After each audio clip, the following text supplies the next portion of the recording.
नमस्कार विद्यार्थियों, आज मैं कक्षा 11 गद्य विभाग के पाठ 5 गलता लोहा पढ़ा रही, जिसके रचयिता है शेखर जोशी। उनका परिचय इस प्रकार है। शेखर जोशी का जन्म सन 1932 ईस्वी में अल्मोड़ा उत्तरांचल में हुआ था।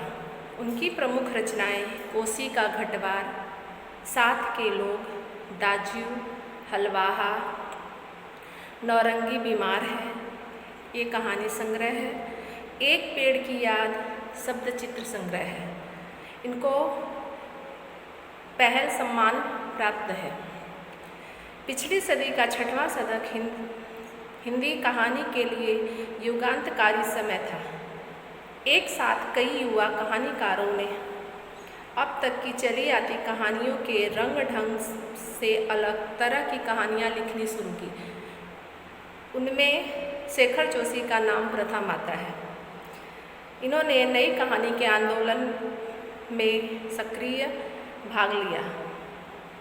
इन आंदोलन के बीच उभरी हुई प्रतिभाओं में शेखर जोशी का नाम सबसे ऊपर आता है। अब मैं इनके द्वारा रचित कहानी गलता लोहा की संक्षिप्त रूप बता रही हूँ। गलता लोहा एक ऐसे युवक की कहानी है जो परिस्थितियों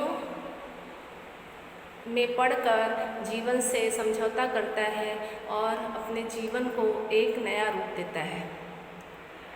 यहाँ पर एक मोहन नाम का बच्चा, मतलब एक गांव का एक लड़का था जो गांव के पुरोहित का बेटा था। वह पढ़ाई में बहुत होशियार था।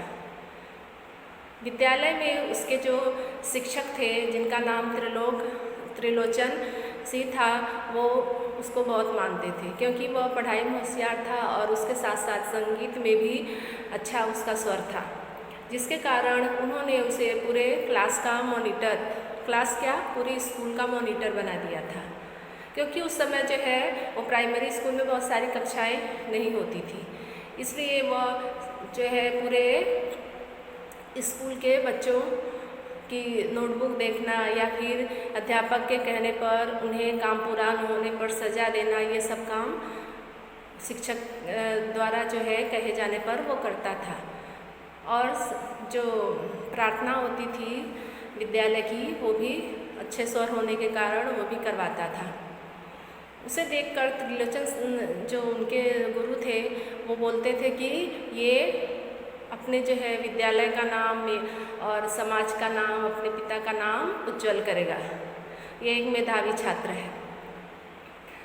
लेकिन जो है परिस्थिति ऐसी थी कि उस समय जो है इस जो गांव में विद्यालय थे वो तब अधिक कक्षाएं नहीं पढ़ होती थी विद्यालय छोटी, तब 1 से 3, 4 तक, 5 तक ऐसी कक्षाएं हुआ करती थी।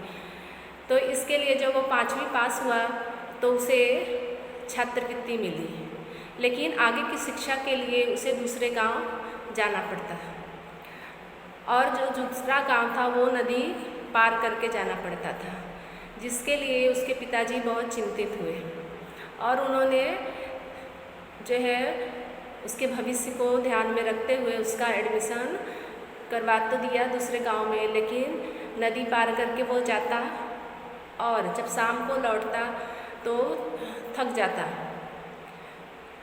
तो भी पढ़ाई चली रही थी, लेकिन एक दिन बरसात में नदी पार करते हुए जो है नदी में उफान आई और जैसे तैसे वो बचकर घर आया, जिसके कारण उसके पिताजी को जो है खतरे में, उसका जान को खतरे में डालना उचित नहीं समझे। एक दिन उनके गांव में रमेश नाम का एक व्यक्ति, जो उनके बिरादरी का ही था, वह लखनऊ शहर में रहता था, अच्छी कमाई करता था, वह छुट्टियों में गांव आया था। उसके सामने उसके पिताजी, मोहन के पिताजी, उसके भविष्य को लेकर चिंता व्यक्त किए। तो रमेश ने उसके प्रति जो है सहानुभूति दिखाई और बोला कि मैं इसे अपने साथ लेकर शहर जाऊंगा, जहाँ 4 लोग हैं, वहाँ ये भी रहेगा और वहाँ पर पढ़ाई करेगा। उसके पिताजी बहुत प्रसन्न हुए उसे लगा कि चलो बच्चे का मेरे भविष्य सुधर जाएगा। मोहन उसे शहर लेकर आया और घर के जो काम होते उससे करवाता और थोड़े दिन बाद उसे एक सामान्य से स्कूल में उसका एडमिशन करवा दिया। वह दिन भर घर के काम करता, स्कूल जाता, लेकिन नया माहौल होने के कारण एक तो वो काम करके थक जाता और नया माहौल में वह अच्छे से पढ़ाई नहीं कर पाता। गर्मी की छुट्टी होती तो रमेश के घर का कोई अगर गांव जाता तो उसे अवसर मिलता, अगर नहीं जाते तो उसे अगली कक्षा की तैयारी करनी है ऐसा कह के उसे जाने नहीं दिया जाता। तैयारी तो एक बहाना था, सच तो यह था कि उसके घर के कामों में जो है दिक्कत आती, इसलिए वह उसे जाने नहीं देता था। जब वह 8वीं कक्षा पास करके गांव गया तो जब वापस आया शहर तो रमेश के घर वाले में किसी की इच्छा उसे आगे पढ़ाने की नहीं थी। सभी यह कहने लगे कि MA BA करके कितने सारे घूम रहे हैं, इसलिए कोई हाथ की कारीगरी सीख ले वो अच्छा है। ऐसा करके एक जो है तकनीकी स्कूल में उसका एडमिशन करा दिया और 1-1.5 साल ऐसे ही निकल गए। उसके बाद वह नौकरी के लिए धक्के खाने लगा।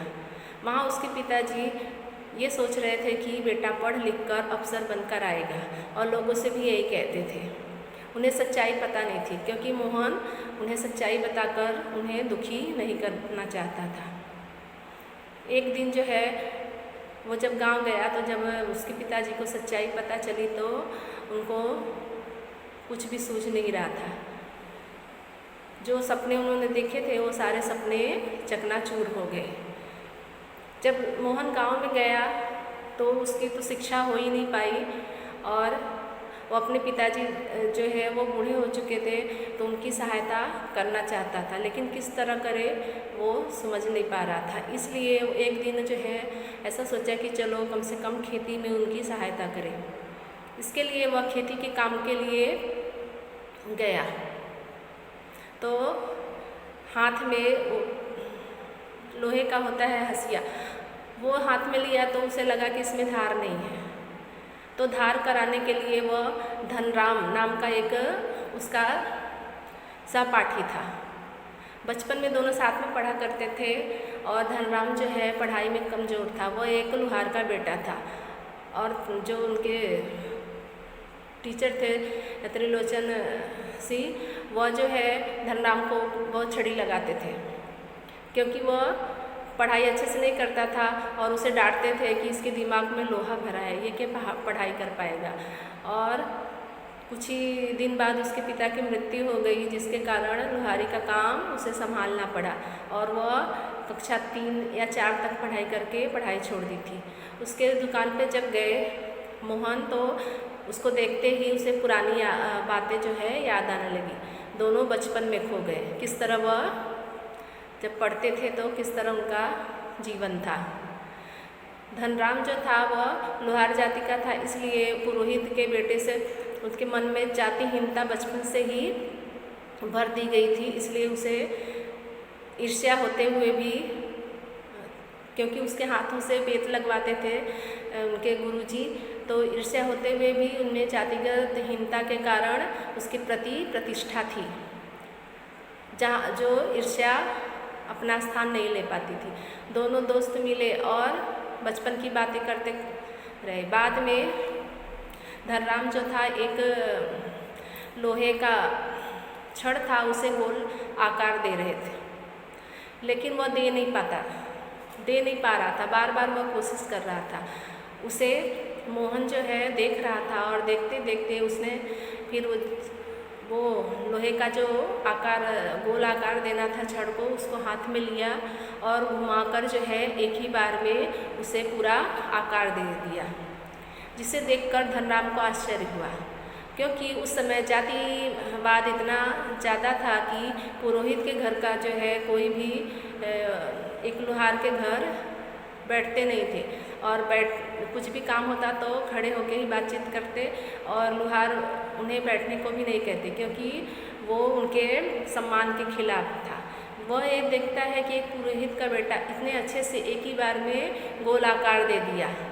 उसने सारी जो है जातिवाद जो हीनता की भावना थी उसे बेमानी कर दिया और अपने काम में इतना लीन था कि देखकर कोई कह नहीं सकता था कि यह एक पुरोहित का बेटा है जो पूजा पाठ करवाते हैं।